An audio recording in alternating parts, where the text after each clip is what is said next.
With Fallen Gods, that's a great story. My mom, it's picture day, so my mom decided just to text me randomly. Does everyone have their things they need? I'm like, All really? good. Mid All good. question.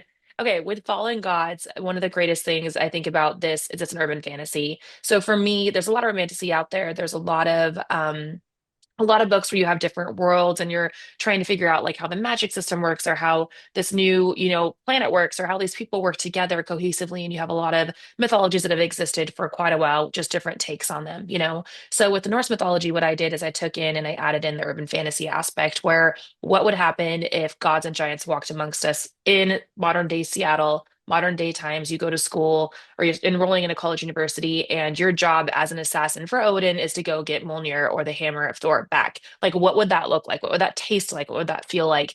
And I feel like for Fallen Gods, it's a very immersive experience because I try to write it in a way that you're like, this could actually happen. Like, I could be at Starbucks and right next to me is a giant, or I could be here and right next to me this could happen. And to me, that's a really fun kind of like offshoot of fantasy, but being able to do that, like being able to make it more urban fantasy and make it more grounded to where when you're reading it, it feels like something that you can actually grasp and hold on to. I think to me, like it makes it so tangible and digestible. I think fantasy, one of the great things about it is it's a great escape, not only for the author, but for the reader too, like for both of us, right? It's a really fun, cohesive journey that we get to both join each other on. And I think when you have an urban fantasy aspect of it, what you're really doing is you're making it to where the reader feels like this could happen to me. Like this is something that I know could happen. This is something that what if it did happen? And it kind of gets their brain going from here, just escape and don't be mindless, but escape and just read this and I'll tell you how everything's going to happen. But it makes you, when you put the book down, at least I feel, it makes the reader go,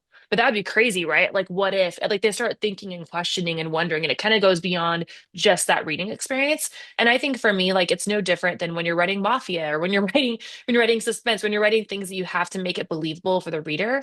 You're not just saying, and then a dragon appeared. And if you do, you're making a joke out of it. You're making it satire. You're like, well, that's crazy, or I'm losing it, or whatever. And then you kind of move on. And in this, you kind of have to use that as a way to kind of make it make sense. So like the reader knows a lot of what's going on, but the people around the person that's experiencing things may not know. You may not know if they know what's going on. You may not know who all the players are, who all the characters are yet. And so you have to make it to where, like, okay, if I'm in this situation and this happens to me, what would my reaction be? How would I react to this? How would a normal, sane person react to a dragon walking into Starbucks? Like, that'd be weird. People would scream. Like, or would you just laugh and think someone was having a rough day and like, yeah, Mondays, right? And then walk off? Like, how would you, because there's so many angles you could do. You could make it very funny and comical. You can use that as like a dialogue. You can use that to where, you really just think this person that's like following you around who's like your mated, whatever. Like it's crazy, but maybe that's really like the reality of it because now they're in a world that they're not used to. So then you kind of go down that rabbit hole. So as an author, you have so many ways you can answer these questions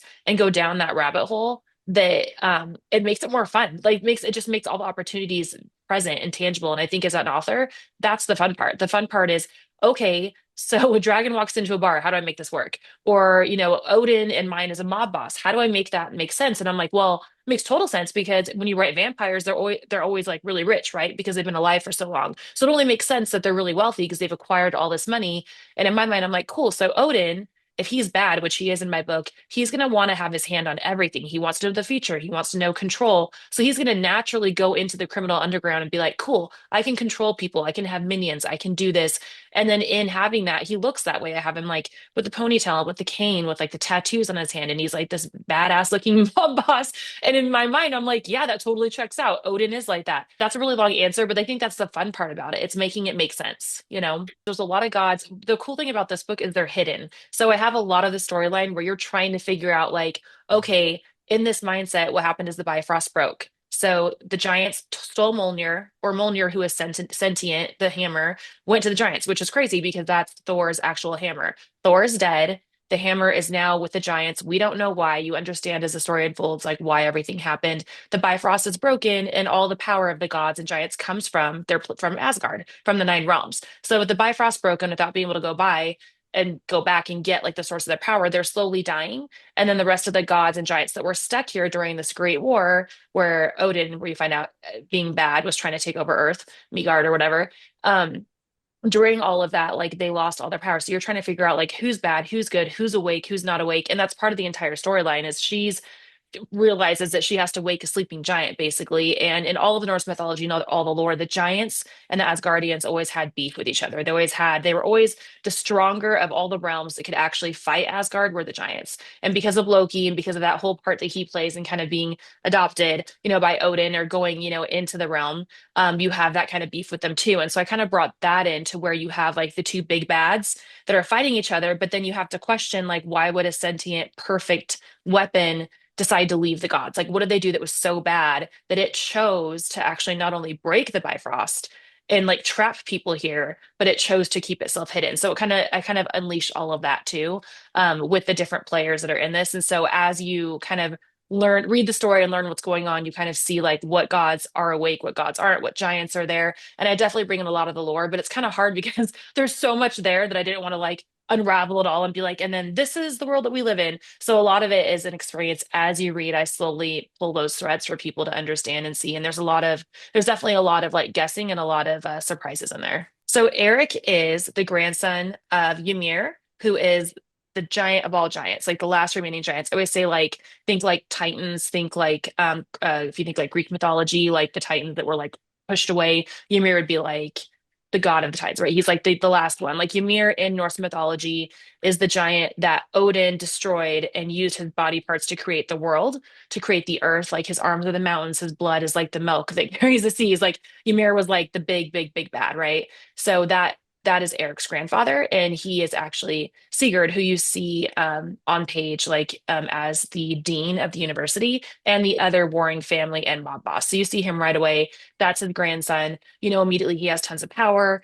Um, Early on in the book, we were like, do we like, do I want him to know that he has power? Like, do I want him to know that he is this person? And so early on, you do find out that he is perfectly aware of like what their family is and who she is and all that kind of stuff, which makes it even more fun because he knows how powerful he is. She knows how powerful she is. So you have like these people, like, there's no weaknesses, right? So it's just like both of them are constantly playing back and forth against each other. And so it kind of makes it more fun. And it's kind of a very Romeo and Juliet because you have two very powerful war crime families, but they're in like Seattle and they're known across the news as being these very powerful families that donate all this money and do all these great things. But people always know they do really, really sinister things too, but everyone's afraid of them. So you have that kind of thing too. So you still have Odin as being, you know, the god, and you have Ymir as being the giant he's always wanted to take down. And then Eric being the key to all of it, as they believe he, after some intel, has Mjolnir and has hidden it.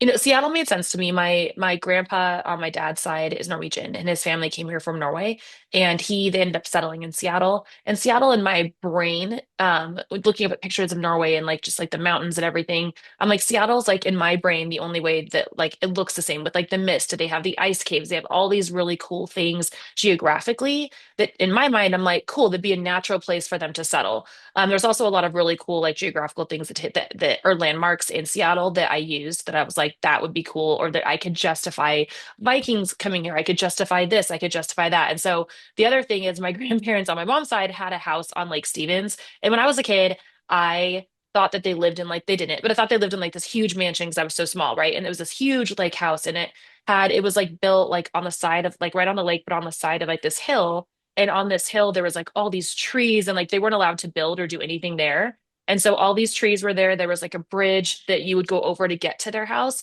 And I always thought like this is like the coolest house, like all these things that happened here, I'm convinced, like magical things when I was little. And so with that, I decided that I wanted to build, sorry, my dog is whining in the background. I wanted to build like an entire like book around it, around a place that still existed. And Lake Stevens is a place that I've been to. The ice caves are about 2.5, 3 hours away from that. And so like I wanted to use a place that made sense, but also a place that I know really well. And the place hasn't been used before because, and it's funny because I have some reviewers that are coming back at me going, "Oh my gosh, I live in Lake Stevens or I live in Everett," right? And I'm like, "That's crazy." So they get to have their own book that takes place, you know, in their city, which is kind of cool. But yeah, I wanted to do a place also that I knew the landmarks and stuff really well. So weaving romance in, you have to do it through either a past they've been together before or they've known each other before, or it has to be very fast-paced life or death, like circumstances, high stakes kind of thing. And I kind of did both in this one, especially in fantasy. Like there has to be a reason, right, for them to be enemies to lovers. There has to be a reason for them to be together. And it has to actually make sense. And so for them, like they're not only in the same dorm, co-ed dorm, which is perfect because their dad places her there on purpose, but they actually had in the past a betrothal when she was younger, when he came of age and she was of age, to join the families together, bury the hammer, if you will, bury the hatchet. And the whole point was for them to be like, okay, we're both trapped here. Let's just join forces and then everything's going to be okay.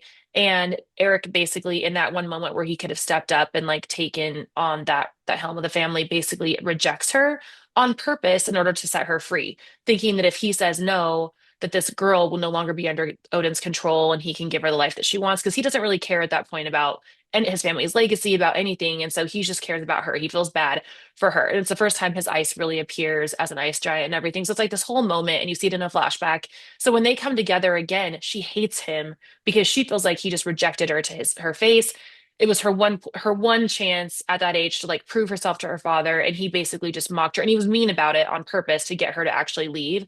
And so he never tells her, obviously, that like that's why he did it. So you find out later that's why he did it. But it was all like to protect her basically from herself and from her father. And so that's how I added in the romance because then when they meet each other, they immediately already hate each other. They've already been in the same circles for who knows how long because their families are both very powerful. So they're forced to be together at like the same dinner parties, the same everything, talk to the politicians, do all the things. So like they already have that established relationship. So jumping right into the story made sense. So like I haven't seen any like pushback on any of like the instant love because there really isn't any instant love. It's just instant hate.